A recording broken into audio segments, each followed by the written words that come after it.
And if you believe down to your core, there is nothing that you can't achieve.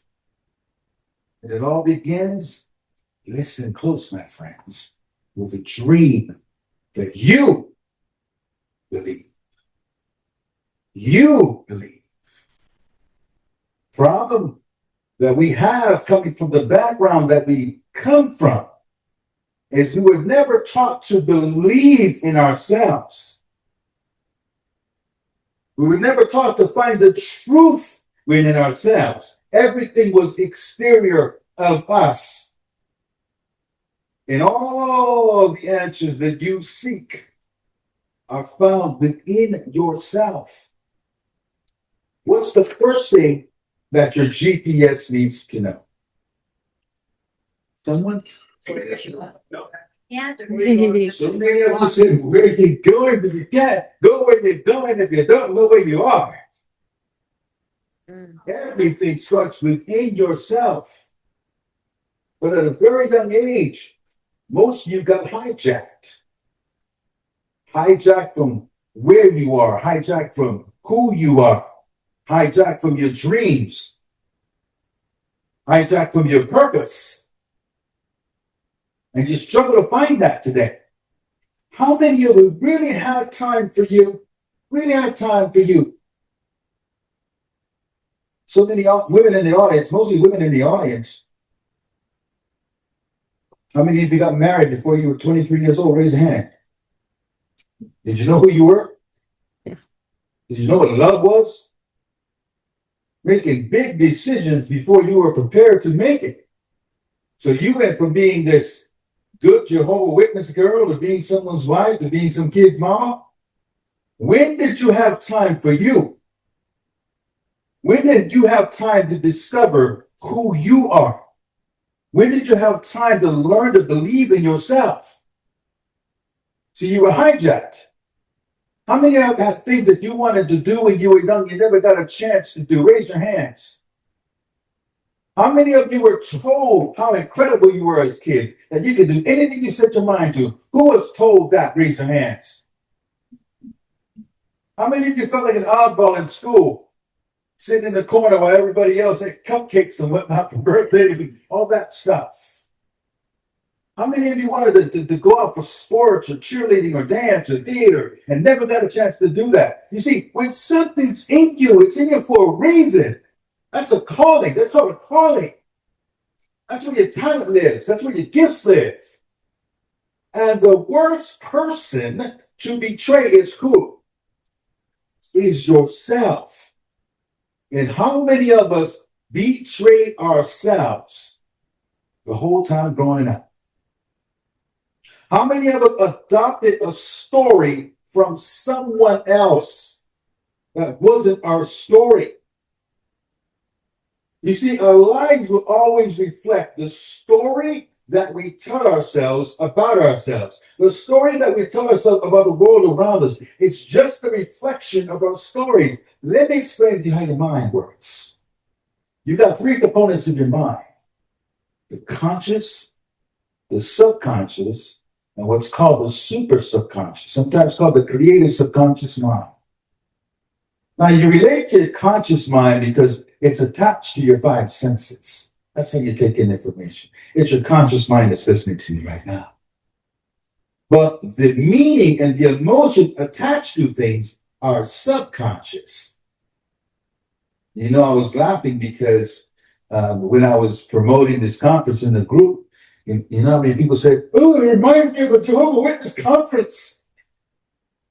That's subconscious programming. Well, that's the trigger in their mind. It could be a sales meeting of insurance agents. But if they got a suit and tie and speaking about insurance sales, it will trigger them that it looks like a Jehovah's Witness conference, right? That's a subconscious programming. So the way your mind works is you take in information and then the meaning is decided by your subconscious mind. So if you got a story that you're too small, if you have a story that you're not enough, if you have a story that I'm not worthy, then you'll always be looking for that. You see, the super subconscious mind is always looking for evidence of your belief. That's all it does. So if you feel not worthy, your mind keeps looking for reasons to go, oh, that's why I'm not worthy. See, I messed up there too. Oh, that's why I'm not good enough. Oh, look at that person. I'm not as good as that person. It keeps looking for reasons why you are not enough, and it's not the truth. It's just the focus of your mind. So we need to change the story. If we want to change our life, we need to change the story we're telling ourselves about ourselves, because our lives are merely a reflection of the story that we tell ourselves. But who gave us the story? Our parents? Our religion? Were you told that you were unworthy and sinful, and you got no merit on this earth, and Christ had to die for your life because you're just what were some of the things they used to say back in the day about who we were? Remember? Good for nothing slave. Good for nothing slaves. All this stuff, we just weren't worthy. Undeserved kindness. Why does kindness need to be undeserved? Just be kind. But you're told these things and you're not worthy, and it's bad enough for us men, but we triple it for you women. Triple it. Remember going out to service? There's all women except one baptized 14-year-old boy. Who's in charge? He used to change his diaper. He's telling you what car you're going to go in. You can't pray. You got to put something on your head to pray. All these messages that you're not good enough. How many of you went to the elders with their marital problems? Raise your hand. Whose fault was it? Always the woman. Right? Brother, husband, he just keeps watching pornography. Well, sister, are you rendering your due?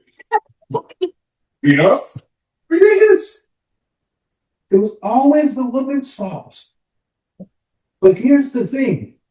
You can't tell your own story.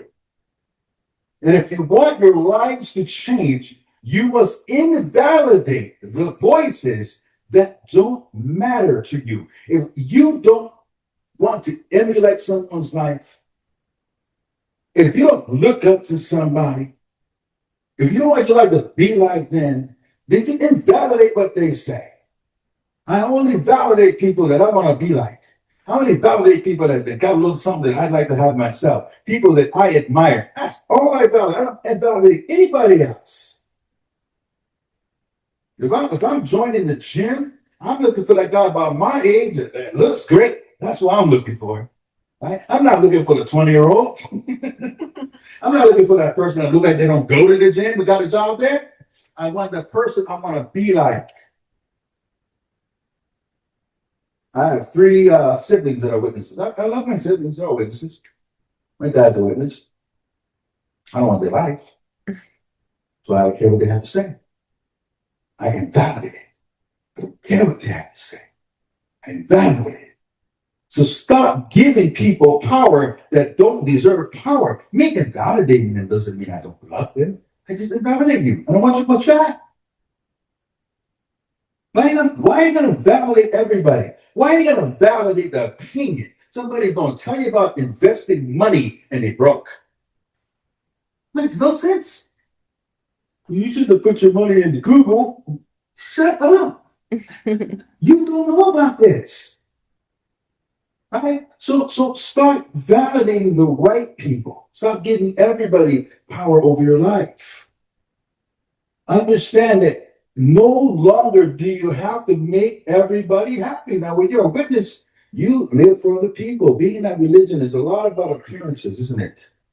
And if this was a room full of witnesses, I don't want to stumble anybody. I'm trying to make everybody happy. The thing you're never going to ask yourself on your deathbed is, did I make everybody happy with my life? That is a question you will never ask on your deathbed. Did I make everyone happy with my life? Never ask that question. But when you will be disappointed with is yourself, when you did not live to the fullest. Too many people live an entire lifetime and take their dreams to the grave with them because they did not have the courage to step out of their story. You see, for a lot of people, this is not just with ex-witnesses, a lot of people just perpetuate a story from generation to generation to generation. Now, part of us changing our story is we need to change the story in our head of the people that raised us. So we're not fighting the story. So we're not mad at them. So I'll tell you how I did this. Like many of you, there was a time that I was angry at my parents for raising me a witness. But I changed the story. You see, my mom and dad were born in the South, the deep South, in the 30s. Jim Crow era. Second-class citizens for this black people. So the world was really messed up for them. Really messed up. And my dad got stationed in Hawaii in the Air Force. He joined the Air Force and they shipped him out to Hawaii and he loved it and he stayed there. And he's supposed to be in this, because he loved it there. And the witnesses came about a year after he was there, and that's when I was born. So here my dad is in Hawaii, and none of the racial things were going on in Hawaii, like where he was from. So that was a nice place to be, he thought. And then the witnesses knocked on his door and told him why the world was the way it was. And my dad said, that makes sense. Wow, okay. All this racial stuff, I guess that's Satan. This racial stuff, that's Satan and this evil word. What? The new orders coming in 1975? 1968, right? It's going to be a new world. And I don't have to put up with all these things I've been putting up with? Okay. So my dad starts going to the meetings. Now, I'm going to give the witnesses credit on something. I think the witnesses were very good about racial stuff even way back then. Because you're raised a Jehovah Witness, they prejudice against the rest of the world. Right? So my dad comes in with all these different people, and man, this is wonderful. And my dad grew up kind of being nobody, but he became an elder real quick. Now he's somebody. Right? Can I understand why this was so appealing to my dad? My dad drank a lot in the military, smoked cigarettes, and he stopped doing that. In his mind, this was a lifesaver. And it doesn't matter how many failed prophecies or whatever, it doesn't matter because in his mind, it made his life better. You see, can I embrace that and go like, but does it mean I have to follow? See, I'm not mad at my dad. He did what he thought made his life better. And in his mind, my kids need to follow this because it made my life better. My mom, the same way. My mom passed about 5 years ago. So I changed their story so I could change my story. You see, I've got to understand my dad. I wasn't raised on that stuff. I was raised in Hawaii. I wasn't raised on any racial things. But I got to understand his story so that I can change my story. You are enough as you are. How many of us struggle with this thing? You still struggle with it to this day? You understand it's the story you're telling yourself, right? Come up here. Can I help? Yeah. All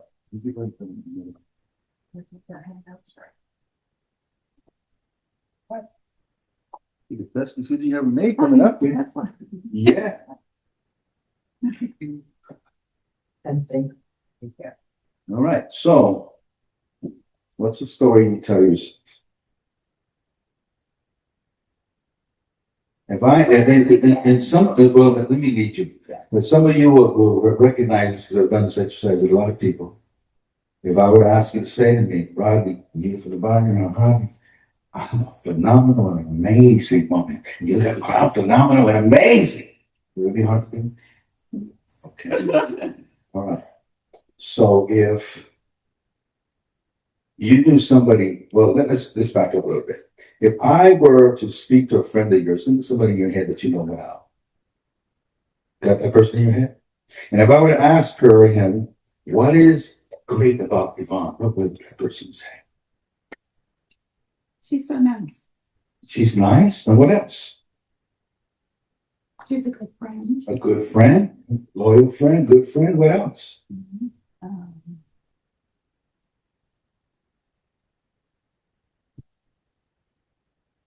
From her vantage point.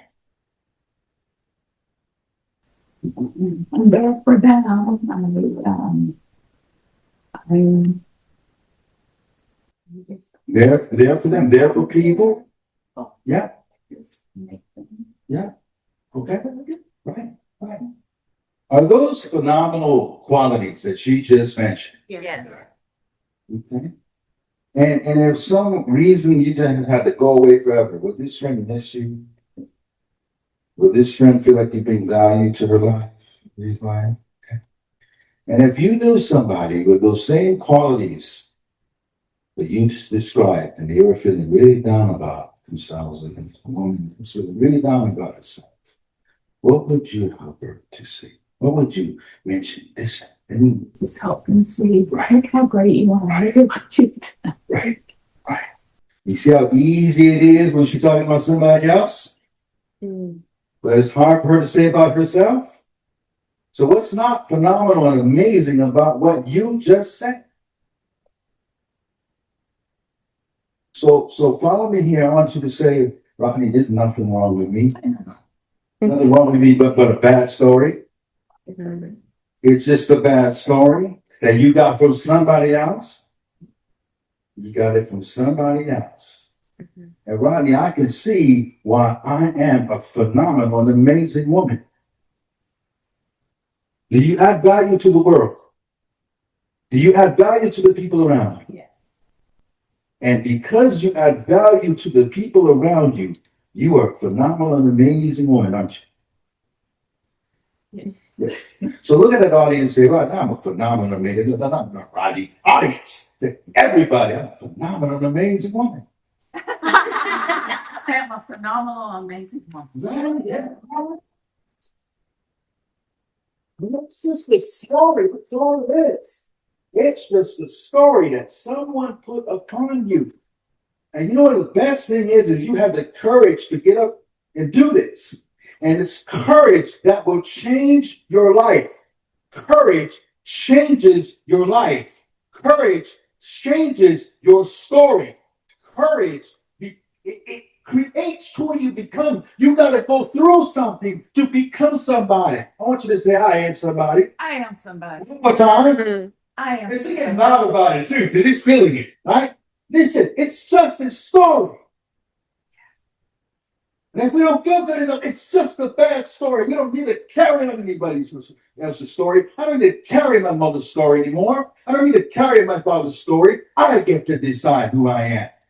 Remember, confidence and conceit are not the same thing. The witnesses make you think that.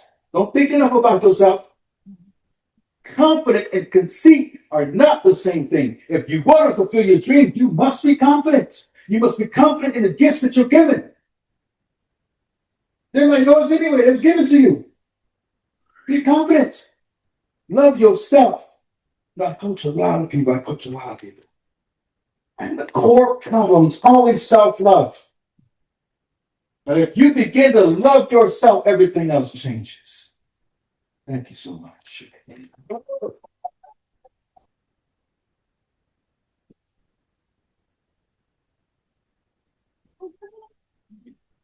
You are enough. This is the truth.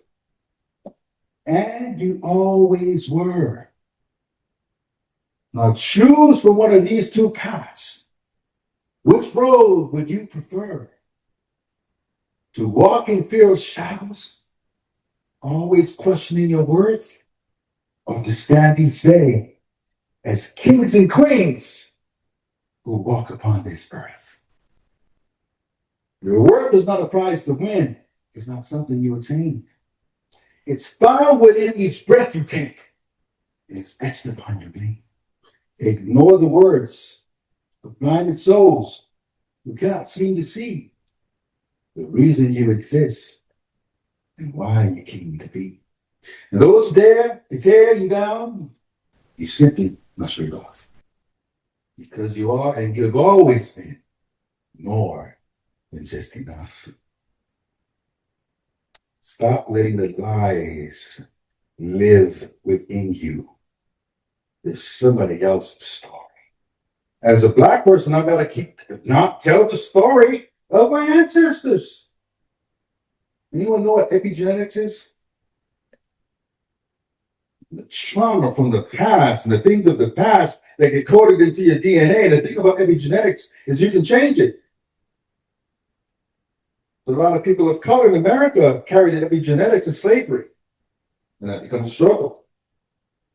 But I will not tell that story because I know that the word that follows the words I am becomes superpower. How many keep telling themselves a story? I am not enough. I am not worthy. All these negative things. Your words are either something that creates opportunity, something that creates hope, something that grounds your greatness, or it's a curse you put upon yourself by the words you speak. So right now, I'm going to ask you to stop all the negative self-talk that says you're not enough. Disconnect yourself from the past of the religion of the Jehovah Witnesses. If you had the label of this fellowship or any of those labels, let this be the last day you ever call yourself that. Never call yourself that. Those are words of that religion, and you're not in that religion. Never call yourself that, because you're judging yourself by something you're no longer in. Let that just be a part of your journey, not your story. I want you to feel like this version of me never was a Jehovah Witness. That's how I feel. This version of me never was a Jehovah Witness. So I don't get triggered when I see in their cards. This version of me wasn't in high school. I'm not 17-year-old Robbie. I don't drive by my high school. Oh, good. He bullied me right there. 40 years later, this version of me never was in high school. This version of you never was a Jehovah Witness. In fact, stop calling yourself ex-Jehovah Witnesses. We might have to say that so people can identify the group, but don't call yourself that. Don't relate yourself. Don't tie yourself to that. See the greatness within you. I got a prize for you. Give this to me. Come here. This says, accept your greatness. There you go. Tell me one reason why you're great. Something that makes you great. I'll talk. So. No. We're going to talk about ourselves today. That's how we break this. Listen. Remember, we all got gifts. And saying something that is good about you, because that's your gift. You don't ever have to be shy about your gift when you're good at it. Okay, this is the other. Yeah, The other person is. No. This is you. We're bringing the real you out. No, it's just you. It's just you. What are you good at? She's coming out. I am a powerful woman. Oh.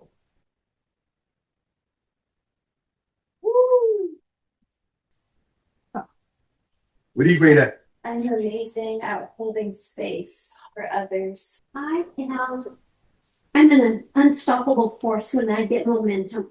I'm great at making people feel seen, making people feel safe and understood. I'm an amazing networker and connector of people. I have a gift to always advocate for animals. I have a lot of compassion and empathy for people, so I'm generous. I love to give gifts. I am good at listening without judgment. I'm a great mother and a great friend. I am great at surviving and enduring. And I am great at being involved with multiple animal organizations, no matter how much work it is. I guess for myself, in the safe space for others. But to put it in one sentence, it's kind of hard. But you know what? I realize I'm good at freeing people from concern. I'm really good at critical thinking nowadays. Yeah. I'm a great storyteller. I'm great at problem solving, being inventive to come up with solutions, and I'm a phenomenal project manager. So I'm phenomenal at accepting people for who they are, not judging the next guy based on the last guy. Alchemizing pain into a compassionate heart and a big, bright, beautiful smile. I'm really good at believing in you. Oh. Like I love to stand behind and go, I know you. I am an awesome open heart surgeon. I detect and heal broken hearts. But I am an awesome cook, and I love to bring friends and family together through my food, and I love to see them smile and laugh and have a good time. I am a strong leader, and I am great at pushing myself outside my comfort zone. I love it. I harness and move energy with love, often through dance. So I'm gonna close with this. Remember this. Sometimes people don't think they have a gift because they look at the people who have a showy gift, which is somebody who can sing, somebody who's a great artist, somebody I get to be on stage all the time. They look at people that have a more of a showy gift and go, that person's talented. And they're not looking at their own talent. So let me give you another way of looking at this. People are like light bulbs. 40-watt bulbs, 60, 80, 100, and there's halogen lamps. A 40-watt bulb might be that person, that aunt, who makes the best meals. Her home always smells like something's cooking. All accomplished, she's got the soft couches everywhere. You just love going to her house, Thanksgiving or whatever comes up. People just hang out. You got a cousin or somebody that's gone wayward, they go and live with that aunt. She takes care of everybody. She's always checking on the family. You all know people like that? That's a 40-watt bulb. How important is that? That person might not have this big outward talent to go and change the world. Her purpose was not to change the world. Her purpose was to be the glue of her family. That might also be that man who marries a woman that's got 2 or 3 kids and he takes those kids on as his own. That's a 40-watt bulb. How important are those people in the world? But some of those, well, I don't really have any talent. Oh, you got hella talent. You got hella gifts. The 60-watt, 80-watt bulb might be a little bit brighter. Might be a little league coach, could be a school teacher, could be somebody with a business that employs some people, a little bit more influence in the community. So that bulb shines a little bit brighter. Doesn't mean it's worth more. Listen, the room I like to chill in the house does not have a 100-watt bulb. It's got a 40-watt bulb. I don't want to chill in with this big old bright light on me, right?